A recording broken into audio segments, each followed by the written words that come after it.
for Teach Like This, and this is one of my favorite strategies, the jigsaw. The jigsaw strategy has been around for a long time, and it was initially started in order to ease racial tension in ethnically diverse classrooms. In a jigsaw activity, each person's role is vital in order for the success of the group. The end product of a jigsaw activity has each student teaching the rest of their group about their one unique, specific task that they learned about. The other members of the group need to pay very close attention to this report, otherwise they won't do well on the test that's about to follow. Their only chance to get the information is to listen to their group member. In order to ensure that that report is accurate, another step is built in before the presentation. Let's take a look at my imaginary classroom.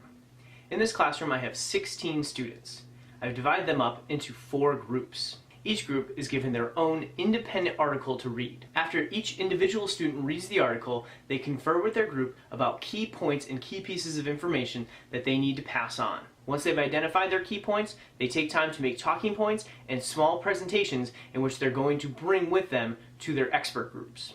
Students move around the room to form expert groups. As you can see, each group has at least one member of every home group. Students then share their information one at a time with each member of their expert group. In the expert groups, students are taking notes and paying very close attention to the presentation, as this is their only chance to get the information that's being presented. Finally, after everybody has presented, students move back into their home groups. In their home groups, they compare information that they got from each of their expert groups. Students missing piece of information have a final opportunity in order to add that information into their notes. The jigsaw method is extremely efficient at learning a variety of new information. It also requires individual accountability and taking ownership of your learning. Group members must work as a team to accomplish a common goal. Cooperation is embedded in the design of this strategy. In order to do a jigsaw activity in your classroom, follow these simple steps. First, divide the class in groups of 4 to 6 students. Be sure to make these groups heterogeneous, meaning it should be as diverse as possible. Don't stick friends with friends or people that have the same racial background or socioeconomic background together. Assign each student to only learn one segment. Make sure they don't have direct access to any other information besides their own segment. Give students time to read over their segment at least twice. There's no need for memorization, but they should be familiar with it. Next, allow students to move into their home groups. In their home groups, they're going to be comparing notes and things that they find important in the segment that they've read. At this time, they should be coming up together with a presentation that they're going to each bring to their own expert groups. Everybody has stake in this presentation because everyone is going to have to give it at some point. Once the presentations are done, have students move into their expert groups. These groups are called expert groups because each member of the group is an expert in one segment of learning. Have each expert give his or her presentation to the rest of the expert group.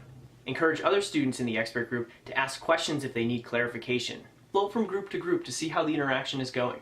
If one group's having trouble because of a disruptive student, or if a presentation is pretty weak, then you can provide the appropriate intervention. At the end of the lesson, provide some sort of test, quiz, or assessment so the students realize that this information that they're learning is valuable and that you find these sessions important. As we all know, there's a variety of different kinds of students in your classroom. It's a good idea to rotate the role of the group leader in every jigsaw activity that you do. And that way, students that like being dominant will be forced to take a back seat and allow other students to enhance the skill that they don't necessarily exhibit. Another concern is the slow student.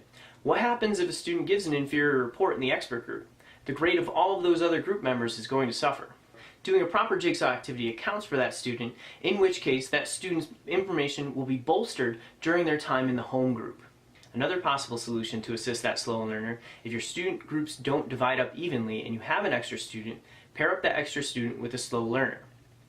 Then, meet with them both individually and tell them that they are going to be responsible for the information, but they're going to work in tandem. The slow learner will be presenting most of the information, and the other student that's matched up with them will be adding additional information afterwards. On the opposite end of the spectrum, you have those bright learners. This strategy is tailor-made to have those students add more responsibility and become a teacher for the rest of their classmates. This challenge provides motivation for them to do their best work. Additionally, the average and slow learners really benefit from that peer-to-peer interaction. As a recap, the jigsaw activity provides a positive collaborative work environment in your classroom. Students need to rely on each other in order to achieve success. Also, it provides structure to collaboration so that this time isn't wasted.